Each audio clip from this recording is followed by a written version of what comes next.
नमस्कार। Welcome to Shri Guru. Guys, आज आपसे मैं रसोई घर में प्रयोग होने वाले तेलों पर चर्चा कर रही हूँ। जब बात सेहत की होती है, ऐसे में रसोई में क्या पक रहा है उसमें थोड़ी सावधानी बरतने की ज़रूरत है, ताकि खाना न केवल स्वास्थ्य से भरपूर हो बल्कि परिवार की सेहत भी बरकरार रहे। ऐसे में सबसे ज़्यादा महत्वपूर्ण है तेल और उसका चुनाव। आपके लिए यह जानना बेहद ज़रूरी है कि किस तेल के गुण क्या क्या हैं और किन चीज़ों को पकाते वक्त किस तरह का तेल इस्तेमाल किया जाता है। शुरू करने से पहले आपको एक छोटी सी जानकारी दे देती हूँ। कुकिंग फैट या ऑयल फैट 3 प्रकार के होते हैं: सैचुरेटेड फैट, ट्रांस फैट और अनसैचुरेटेड फैट। इनमें से पहले 2 प्रकार के फैट खराब फैट होते हैं, जबकि अनसैचुरेटेड फैट बॉडी के लिए फ़ायदेमंद होता है। तो चलिए शुरू करते हैं। पहले नंबर पर है जैतून का तेल, ऑलिव ऑयल। ऑलिव ऑयल का प्रयोग अगर आप करती हैं तो न केवल खाने का स्वाद बढ़ता है, साथ ही यह आपकी सेहत को भी दुरुस्त रखता है।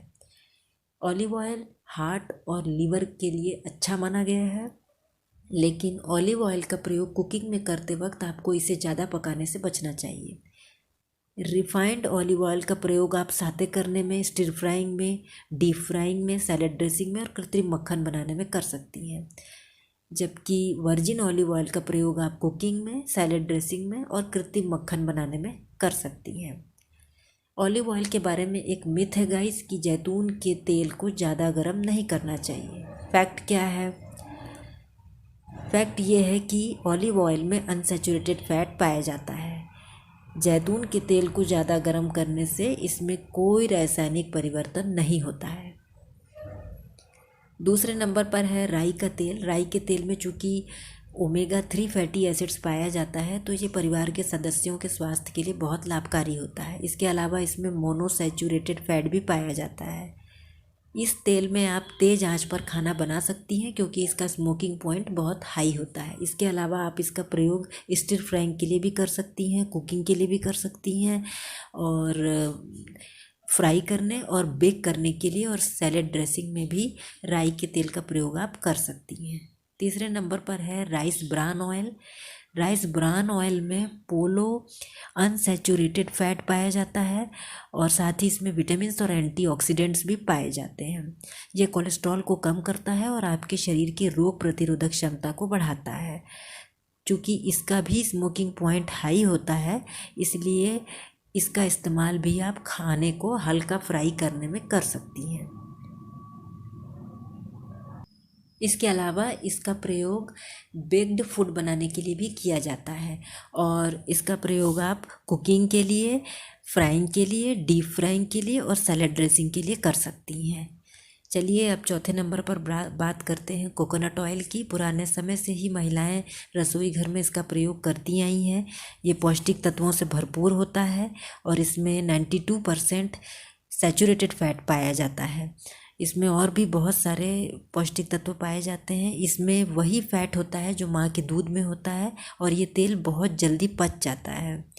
इसका भी स्मोकिंग पॉइंट हाई होता है, 200 डिग्री सेल्सियस के करीब होता है, इसीलिए आप इस तेल को खूब गर्म कर सकती हैं। इसका प्रयोग आप स्वीट्स में, नॉन डेयरी कॉफ़ीज में, कैंडी में और थाई कुजीन बनाने में कर सकती हैं। अब बात करते हैं 5वें नंबर पर अलसी के तेल की। अलसी का तेल आपके पूरे परिवार को स्वस्थ बनाए रखने में बहुत मदद करता है। इसमें बड़ी मात्रा में ओमेगा 3 फैटी एसिड पाया जाता है। अलसी का तेल विशेषकर महिलाओं के लिए बहुत लाभकारी होता है, क्योंकि ये सर्वाइकल कैंसर और ओवेरियन कैंसर की आशंका को कम करता है। इसका इस्तेमाल करते वक्त आपको थोड़ा सा सावधानी बरतना है। इसे सूर्य की रोशनी या गर्म जगह पर नहीं रखना है, और एक बार इसे खोलने के बाद आप फ्रिज में रखकर इसको 6 हफ्ते तक इस्तेमाल कर सकती हैं। इस तेल का प्रयोग आप न्यूट्रिशनल सप्लीमेंट के रूप में कर सकती हैं या फिर सैलेड ड्रेसिंग के रूप में भी कर सकती हैं। अब बात आती है सरसों के तेल की। अमूमन हर भारतीय परिवार में इसका प्रयोग खाना बनाने के लिए किया जाता है। सरसों का तेल beta carotene, omega 3 fatty acid, alpha omega 6 fatty acid और आयरन से भरपूर होता है। नवजात शिशु, न्यू बॉर्न बेबी की मालिश करने के लिए भी इस तेल का बहुत अधिक मात्रा में प्रयोग किया जाता है, और बहुत पुराने ज़माने से इसका प्रयोग होता आया है। इससे शिशु का वजन बढ़ता है और उसकी लंबाई में भी इजाफा होता है।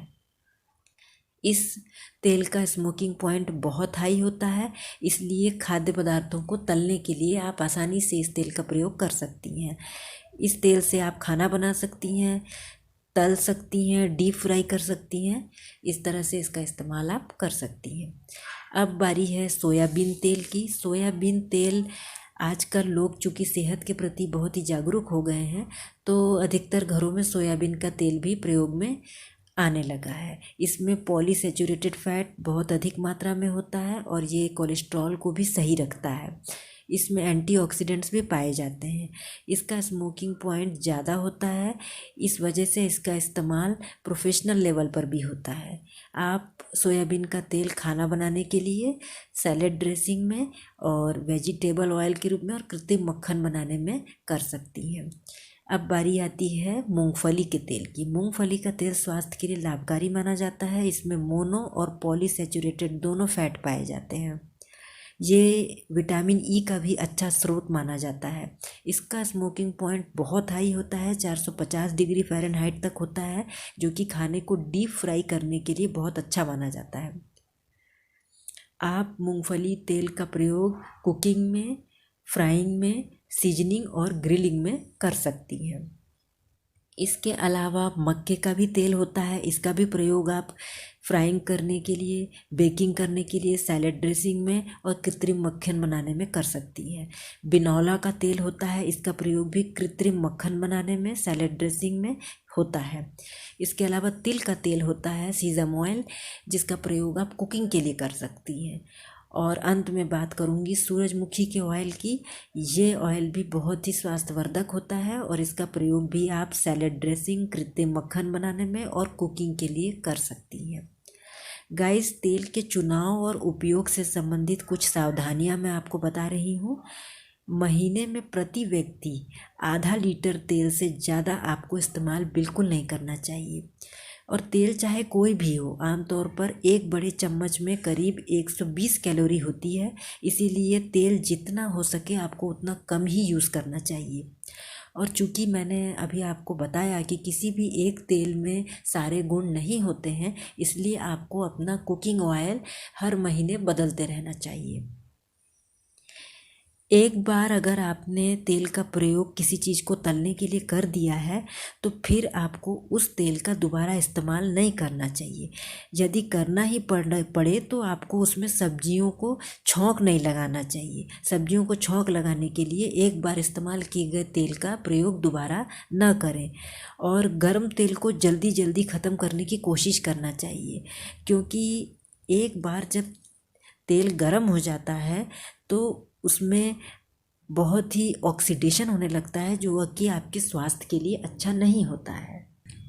कई बार कुछ रेसिपीज़ में तेल के स्मोकिंग पॉइंट का हवाला दिया जाता है, तो असल में गाइस स्मोकिंग पॉइंट वह तापमान होता है जिस पर तेल में से धुआं निकलना शुरू हो जाता है। तो जब आपको किसी चीज़ को डीप फ्राई करना है, तो उसके लिए आपको हाई स्मोकिंग पॉइंट वाले तेलों का इस्तेमाल करना चाहिए, जैसे सरसों का तेल, मूंगफली का तेल, सूरजमुखी का तेल। हाई स्मोकिंग पॉइंट वाले जो तेल होते हैं, उनसे डीप फ्राइंग में अच्छे से मदद मिल जाती है। इस तरह के पदार्थों में, डीप फ्राइंग करने वाले पदार्थों में आपको देसी घी का प्रयोग बिल्कुल नहीं करना चाहिए, क्योंकि इसका स्मोकिंग पॉइंट बहुत ही लो होता है। इसके साथ ही मैं आपको एक और बात भी कहना चाहूँगी कि एक मिथ है कि तेल में तला खाना तेल सोख लेता है और इस कारण आप मोटे बनते हैं। लेकिन फैक्ट क्या है कि सही तरीके से गर्म आंच पर तला हुआ खाना तेल बिल्कुल नहीं सोखता है। तेल अच्छी तरह गर्म किए बगैर आप उसमें पकाने के लिए कुछ डाल देती हैं तो वो खाद्य सामग्री तेल सोख लेती है। तो आप अपना जो तेल में कुकिंग करने का तरीका है, इस पर आप ध्यान दीजिए और इस तरह की जो कुकिंग ऑयल से संबंधित मिथ हैं उसको अपने दिमाग से क्लियर कर लीजिए। तो गाइज़, आज आपको मैंने कुकिंग ऑयल्स के बारे में थोड़ी सी जानकारी देनी चाहिए है और मैं ये आशा करती हूँ कि आप इससे लाभान्वित होंगे और आप और आपका परिवार हमेशा सेहतमंद और खुश रहे, यही मेरी कामना है। इसी के साथ जय गुरु।